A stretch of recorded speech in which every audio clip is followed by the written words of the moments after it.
Estágios da fé numa visão espiritualista. Uma reflexão espiritual sobre os estágios da fé como expressão do crescimento da consciência. A fé como caminho da consciência humana. Desde os primeiros momentos em que o ser humano passou a se perceber como algo além do corpo que caminha sobre a terra, nasceu também uma inquietação silenciosa, uma pergunta sem palavras, anterior à linguagem, anterior à filosofia, anterior até mesmo à religião organizada. Essa inquietação não era exatamente curiosidade, mas espanto. Espanto diante do céu, da morte, do sofrimento, do nascer e do desaparecer das coisas. É desse espanto que nasce a fé. A fé, antes de ser crença, foi tentativa. Tentativa de explicar o inexplicável, de dialogar com o invisível, de encontrar algum tipo de ordem em meio ao caos aparente da existência. Por isso, a fé nunca foi algo estático. Ela sempre caminhou junto com o desenvolvimento da consciência humana. À medida que o ser humano amadureceu psicologicamente, socialmente e moralmente, também amadureceu sua maneira de se relacionar com o sagrado. Falar em estágios da fé, portanto, não é criar categorias rígidas nem hierarquias espirituais. É reconhecer que a consciência humana evolui e que essa evolução se reflete diretamente na forma como percebemos Deus, o divino, o absoluto ou o mistério da vida. A fé não muda porque Deus muda, mas porque o ser humano muda. Quando observamos a história das civilizações, percebemos que as formas religiosas acompanham o nível de compreensão do mundo em cada época. Da mesma forma, quando observamos a história interior de uma pessoa, percebemos que sua fé atual quase sempre é resultado de muitas transformações anteriores. Poucos permanecem exatamente na mesma forma de crer durante toda a vida, mesmo que não percebam isso conscientemente. Há momentos em que a fé é sustentada pelo medo, em outros, pela obediência, em outros, pela razão, e, em alguns raros momentos, ela se transforma em experiência viva. Esses momentos não se anulam entre si, eles se encadeiam.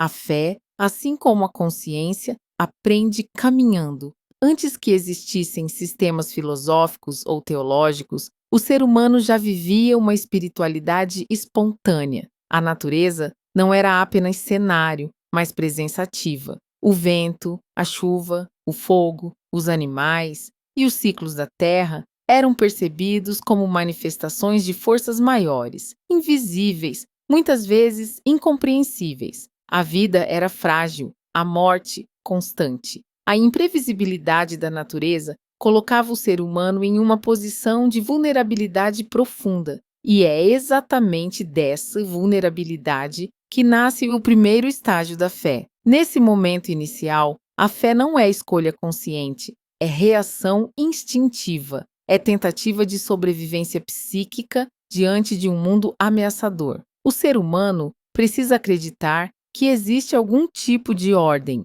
mesmo que essa ordem seja severa, instável ou assustadora. Esse é o terreno onde nasce a fé primitiva. A fé primitiva é marcada pela exterioridade. O divino é percebido como algo completamente fora do ser humano, separado, distante e poderoso. Não existe ainda a ideia de um Deus ético, amoroso ou pedagógico. O que existe é poder, um poder que pode proteger ou destruir. Nessa forma de fé, os deuses não explicam, não educam e não dialogam. Eles reagem. São sensíveis a oferendas, rituais e sacrifícios. Podem ser provocados, acalmados ou irritados. A relação com o sagrado é profundamente instável, assim como a própria vida humana naquele contexto. A fé primitiva não busca sentido moral, ela busca controle, controle do medo, da insegurança e da imprevisibilidade. Quando o trovão ecoa, algo quer dizer. Quando a colheita falha, algo foi feito errado. Quando a doença chega, alguém desagradou as forças invisíveis. Tudo é interpretado como ação direta do mundo espiritual sobre o mundo material. Essa leitura não nasce da ignorância pura, mas da ausência de ferramentas cognitivas mais complexas. O ser humano ainda não distingue causalidade natural de intenção divina. Tudo se mistura. Nesse estágio, a fé se expressa principalmente por meio de rituais repetitivos, objetos simbólicos e fórmulas fixas. A palavra falada tem poder. O gesto correto garante proteção. O erro ritual pode gerar desgraça. A magia e a religião ainda não estão separadas. Ambas são tentativas de interferir no invisível para obter segurança no visível. Não há reflexão ética profunda, apenas adequação às regras sagradas transmitidas pelos mais velhos ou pelos líderes tribais. O sagrado não é compreendido, é temido, e justamente por isso é respeitado. O medo é o grande motor da fé primitiva. Medo da morte, medo da fome, medo da dor, medo do desconhecido. Esse medo não é patológico, é existencial. Ele nasce da percepção clara da fragilidade humana. Ao projetar esse medo no divino, o ser humano cria uma explicação simbólica para sua própria vulnerabilidade. Se algo maior controla o mundo, então talvez seja possível negociar com esse algo maior. Surge, assim, a lógica da barganha espiritual. Oferecer algo para receber algo, sacrificar para ser poupado, obedecer para sobreviver. Essa lógica ainda não conhece amor, apenas sobrevivência. Apesar de parecer distante, a fé primitiva ainda vive entre nós. Ela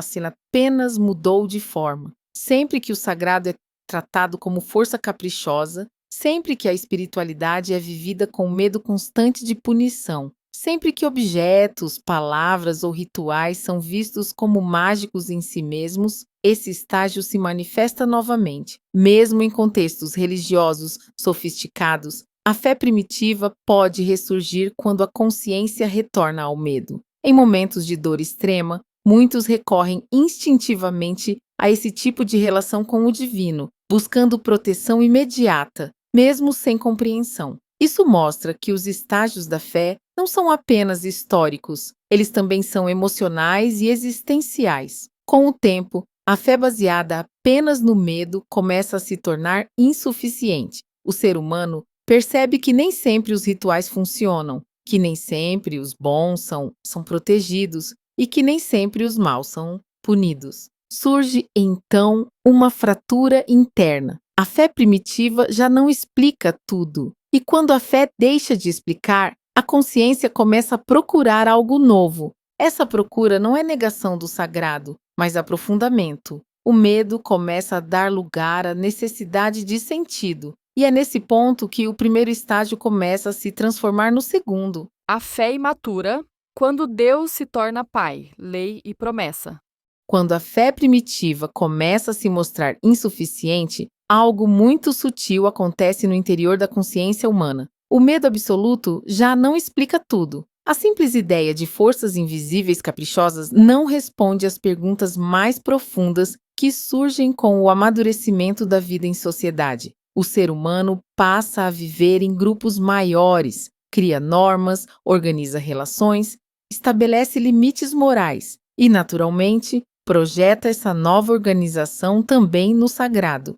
É nesse ponto que nasce a fé infantil ou imatura. Não infantil no sentido pejorativo, mas no sentido psicológico e existencial. Trata-se de uma fé que corresponde a uma consciência que já não vive apenas pelo instinto, mas que ainda não alcançou plena autonomia interior. Assim como a criança precisa de orientação externa para se estruturar, a consciência espiritual nesse estágio precisa de leis, exemplos e figuras de autoridade. O divino, então, deixa de ser apenas força e passa a ser alguém, um Deus que fala, que orienta, que promete, que corrige e que observa, um Deus que estabelece uma relação clara de causa e efeito moral. Se obedecer, será recompensado. Se desobedecer, sofrerá as consequências. Esse é um enorme avanço espiritual. Na fé infantil, Deus ganha rosto, vontade e intenção.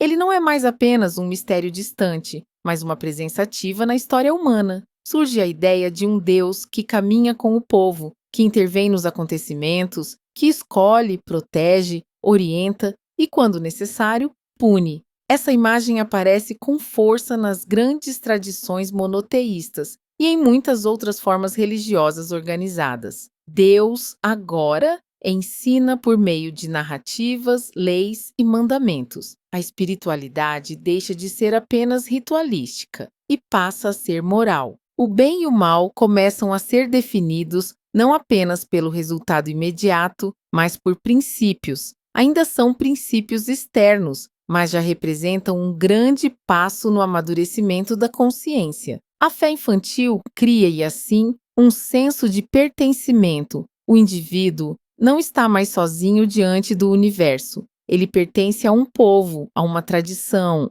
a uma história sagrada. Existe um caminho a seguir. Um dos aspectos mais importantes da fé infantil é sua função pedagógica. Deus é visto como educador da humanidade. Ele ensina gradualmente, adapta sua linguagem, estabelece limites claros e oferece promessas futuras. Essa pedagogia divina reflete a própria pedagogia humana. Assim como os pais educam os filhos conforme sua capacidade de compreensão, o divino é percebido como alguém que conduz a humanidade conforme seu nível de maturidade espiritual. Por isso, nesse estágio, a fé se sustenta muito mais na obediência do que na compreensão. Não é necessário entender plenamente por que algo é certo ou errado, basta confiar que Deus sabe o que faz. Essa confiança é fundamental para a organização moral das sociedades humanas. Sem ela,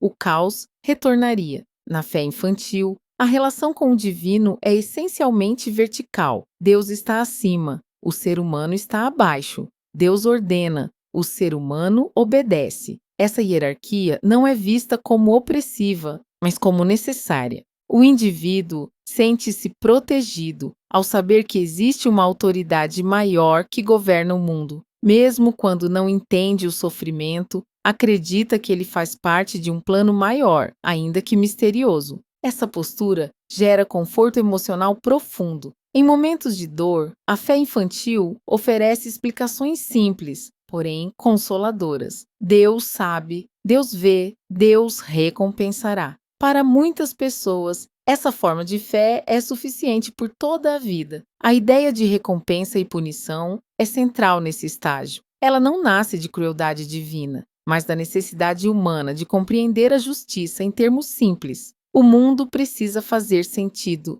O bem precisa valer a pena. O mal precisa ter consequência. Assim, surgem conceitos como céu e inferno, bênção e castigo, aprovação e condenação. Esses símbolos ajudam a consciência a organizar suas escolhas morais. Mesmo quando compreendidos de forma literal, esses conceitos exercem função educativa. Eles orientam comportamentos, limitam impulsos destrutivos e fortalecem o senso de responsabilidade, ainda que externa. A fé infantil sustenta porque oferece respostas prontas, mas exatamente por isso também limita. À medida que a consciência amadurece, surgem experiências que não se encaixam tão facilmente nesse modelo. Pessoas justas sofrem profundamente, pessoas egoístas prosperam, orações sinceras parecem não ser atendidas, tragédias atingem indiscriminadamente bons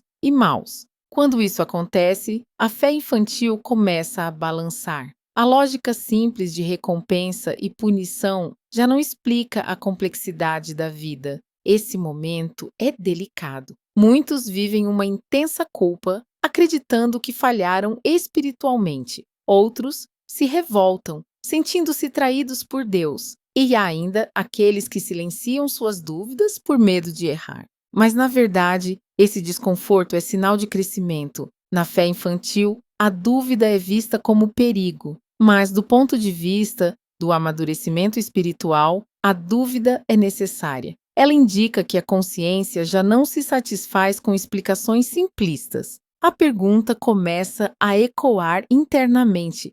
Será que Deus funciona exatamente assim? Será que tudo é mesmo tão literal? Será que obedecer sem compreender é suficiente?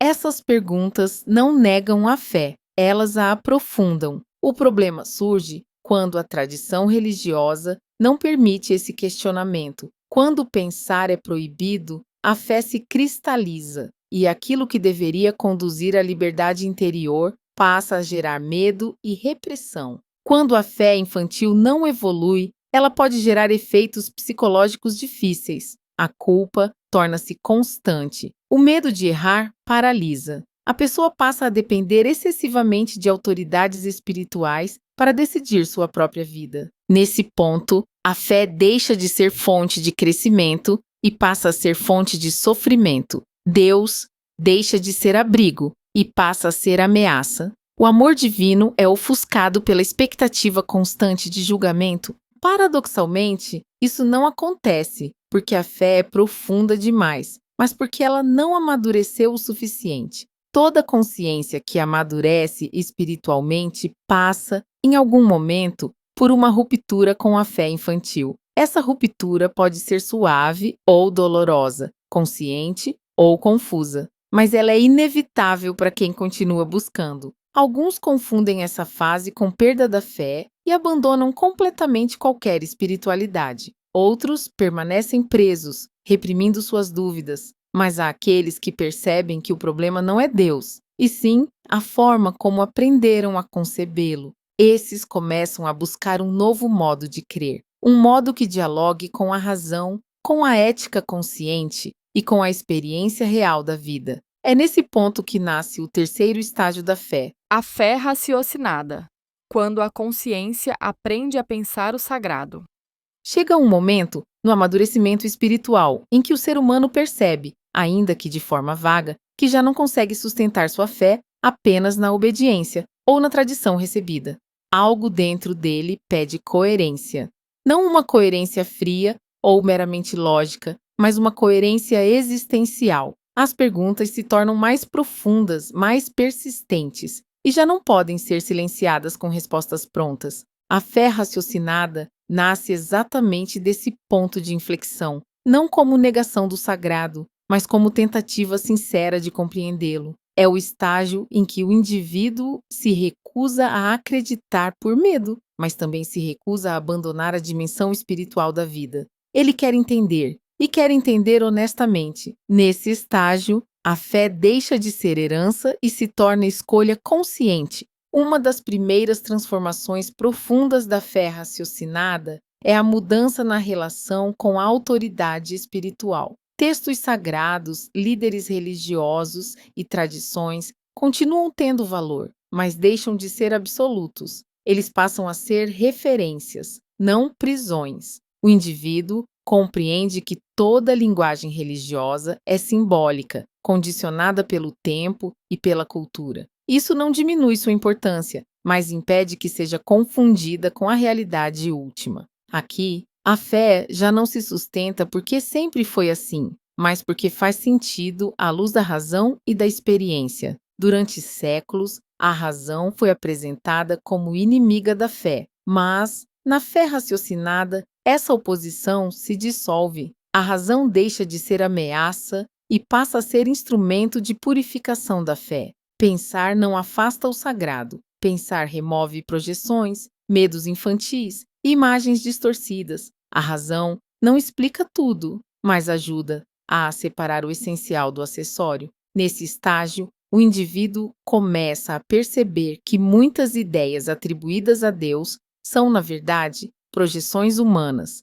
Medo travestido de justiça, desejo de controle travestido de vontade divina, necessidade de poder travestida de autoridade espiritual. A fé raciocinada desmonta essas projeções com respeito, mas com firmeza. Uma das mudanças mais profundas da fé raciocinada é a transformação da imagem de Deus. Ele deixa de ser visto como um personagem que intervém pontualmente na realidade e passa a ser compreendido como princípio universal. Deus torna-se inteligência ordenadora, causa primeira, fundamento do ser. Não alguém que interfere arbitrariamente, mas a própria base das leis que regem o universo, tanto no plano material quanto no plano moral. Essa compreensão não torna Deus distante, pelo contrário, torna-o mais presente. Deus já não está fora observando, mas em tudo sustentando. Com essa nova compreensão, a ideia de lei espiritual ganha centralidade.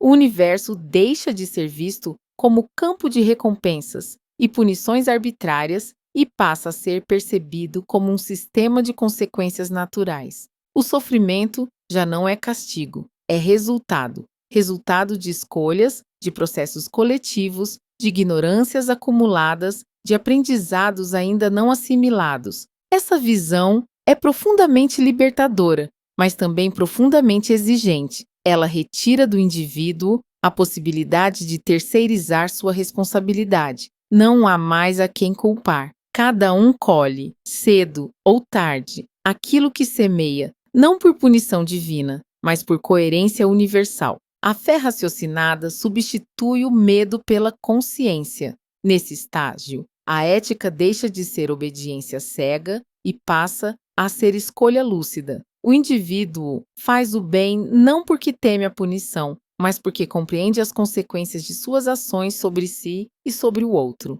A moral deixa de ser imposta de fora e passa a emergir de dentro. A consciência se torna o verdadeiro templo. Esse tipo de ética é mais silenciosa, menos exibida, mas infinitamente mais profunda. Não precisa de aplausos nem de promessas futuras. Ela se sustenta por coerência interior. A fé raciocinada não teme o conhecimento. Pelo contrário, ela se fortalece no diálogo com a ciência, a filosofia e a psicologia. Cada nova descoberta não ameaça o sagrado, mas amplia a admiração pelo mistério da existência. O universo deixa de ser palco de milagres arbitrários e passa a ser expressão de uma ordem profunda, ainda que parcialmente compreendida. A espiritualidade deixa de competir com a ciência e passa a caminhar ao seu lado, cada uma em seu campo. Esse diálogo dissolve conflitos desnecessários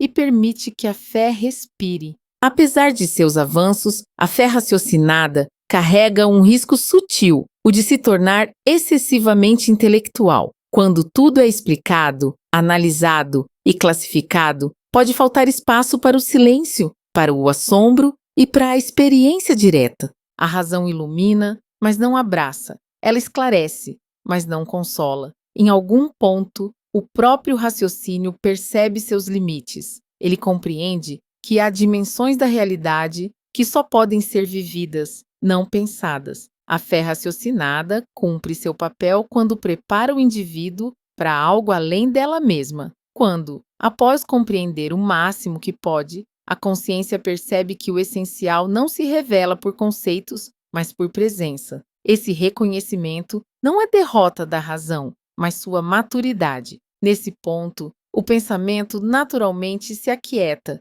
não porque foi negado, mas porque já cumpriu sua função. O indivíduo começa a intuir que Deus não é apenas algo a ser compreendido, mas algo a ser sentido. Essa transição não acontece por esforço intelectual, nem por vontade do ego. Ela acontece quando a vida, com suas experiências, dores, alegrias e silêncios, amadurece a consciência a ponto de torná-la receptiva. A fé raciocinada não desaparece nesse processo. Ela se torna base, alicerce, segurança silenciosa sobre a qual algo mais profundo pode emergir. Esse algo é a fé sentida. A fé sentida, quando o divino deixa de ser buscado e passa a ser vivido. Depois que a razão cumpre seu papel, algo muito sutil começa a acontecer no interior da consciência. Não é uma nova pergunta, nem uma nova teoria, é, na verdade, uma espécie de aquietamento. O impulso constante de explicar, classificar e compreender começa a ceder espaço a uma percepção mais silenciosa e profunda. A fé, que antes foi medo, depois obediência e depois entendimento, agora se transforma em presença. A fé sentida não nasce por negação dos estágios anteriores, mas por saturação deles. O indivíduo já pensou o suficiente, já questionou o suficiente, já compreendeu o suficiente para perceber que existe algo no sagrado que não se deixa capturar por palavras, conceitos ou sistemas, algo que só pode ser vivido. Nesse estágio, Deus deixa de ser ideia. E tudo o que deixa de ser apenas ideia começa a ser experimentado de outra forma. A fé sentida marca um movimento de retorno, não um retorno ao passado, mas um retorno ao centro. Depois de procurar Deus na natureza, nas leis, nos textos, nas tradições e nos sistemas filosóficos, a consciência começa a perceber que o ponto de contato mais profundo com o divino não está fora, mas dentro. Esse movimento não é egocêntrico, nem narcisista. Não se trata de endeusar o eu superficial, mas de atravessá-lo. O que é buscado não é o ego, mas aquilo que existe além dele. É por isso que tantas tradições espirituais falam de uma centelha divina, de um espírito interior, de uma essência profunda que conecta o ser humano à fonte da vida. Essa linguagem muda de cultura para cultura, mas a experiência descrita é surpreendentemente semelhante. Na fé sentida, a relação entre criatura e criador deixa de ser dualista. Já não se trata de dois polos separados, mas de níveis diferentes de uma mesma realidade. A fonte não está distante, observando de fora. Ela sustenta tudo por dentro. A centelha divina, nesse contexto, não é uma metáfora poética, mas uma intuição existencial. Algo em nós reconhece algo maior, não por comparação, mas por afinidade, como se a parte reconhecesse o todo do qual nunca esteve realmente separada. Essa percepção não gera soberba, mas humildade. Quanto mais profunda a experiência, menor a necessidade de afirmar qualquer coisa. Se nos estágios anteriores a fé se expressava principalmente por palavras, orações, mandamentos, explicações, doutrinas, na fé sentida, o silêncio ganha centralidade. Não o silêncio da repressão ou do vazio, mas o silêncio da presença. É no silêncio que a mente deixa de disputar espaço com a experiência. É nele que o ruído interno se aquieta o suficiente para que algo mais profundo se manifeste. Nesse estágio, a oração deixa de ser pedido, torna-se escuta, ou, mais precisamente, torna-se estar. Estar diante do mistério, sem a urgência de compreendê-lo. Estar aberto, disponível, presente. A fé sentida não é algo que se liga ou se desliga conforme a circunstância. Ela não depende de rituais específicos, embora possa acolhê-los. Não depende de palavras corretas, embora possa respeitá-las. Ela se manifesta como um estado de consciência relativamente estável. Nesse estado, a pessoa não vive constantemente pensando em Deus, mas vive a partir de Deus. A vida cotidiana não é separada da espiritualidade. Trabalhar, cuidar, descansar, sofrer e amar passam a ser expressões da mesma realidade interior.